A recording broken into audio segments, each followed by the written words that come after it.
হবিগঞ্জ ও মৌলভীবাজার বাস মালিক সমিতির দ্বন্দ্বকে কেন্দ্র করে উত্তপ্ত হয়ে উঠেছে ঢাকা সিলেট মহাসড়ক। আজ দুপুর ১:৩০ থেকে হবিগঞ্জের শায়েস্তাগঞ্জ মহাসড়কে অবরোধ করে বিক্ষোভ শুরু করেন হবিগঞ্জ মোটর মালিক গ্রুপ। এতে মহাসড়কের দুই পাশে দীর্ঘ যানজট সৃষ্টি হয় ও চরম ভোগান্তিতে পড়েন যাত্রীরা। পরিস্থিতি নিয়ন্ত্রণে আনতে ঘটনাস্থলে পৌঁছেন সেনাবাহিনী ও পুলিশ। জানা যায়, শনিবার সকাল থেকে শায়েস্তাগঞ্জের নতুন ব্রিজ এলাকায় অবস্থান নিয়ে বিক্ষোভ শুরু করেন হবিগঞ্জ মোটর মালিক গ্রুপের নেতাকর্মীরা। পরে দুপুরে বাস তারা এলোপাতাড়ি মহাসড়কে রেখে যান চলাচল বন্ধ করে দেন। এতে ঢাকা থেকে সিলেট ও সিলেট থেকে ঢাকাগামী সব ধরনের যানবাহন চলাচল সম্পূর্ণ বন্ধ হয়ে যায়। অবরোধের কারণে মহাসড়কের দুই পাশে শত শত যানবাহন আটকা পড়ে। দূরপাল্লার যাত্রী, নারী ও শিশুসহ সাধারণ মানুষের চরম দুর্ভোগ পোহাতে দেখা যায়। পরিস্থিতি নিয়ন্ত্রণে আনতে ঘটনাস্থলে সেনাবাহিনী ও পুলিশ সদস্যরা পৌঁছে বিক্ষোভকারীদের সঙ্গে আলোচনা করেন।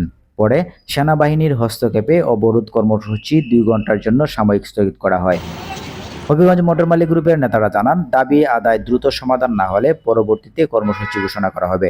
আমরা যথাযথ নিয়ম অনুযায়ী মৌলভীবাজারে ঢোকার পরই মৌলভীবাজারে কতিপয় মালিক শ্রমিক নেতারা আমাদের গাড়িকে আটকিয়ে দিয়েছে, শ্রমিকদেরকে মারধর করেছে, গাড়ি ভাঙচুর করেছে। আমরা নিয়ে আসছি আমাদের হবিগঞ্জে।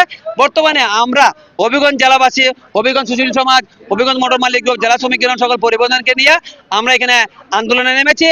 সারা বাংলাদেশের মধ্যে মৌলভীবাজার জেলাটা কি আলাদা কিছু নাকি, এটাও আমরা হবিগঞ্জবাসী জানতে চাই।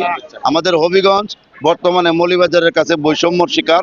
তারা আমাদের দাবি পূরণের লক্ষ্যে কথা বলে সমাধান দিবেন। যদি সমাধান না হয় তাহলে আবারও আমরা আন্দোলনে যাবো ইনশাল্লাহ। আমরা এখান থেকে চলে যাব না, আমরা এখানে অবস্থান করতেছি, ভবিষ্যতেও করব।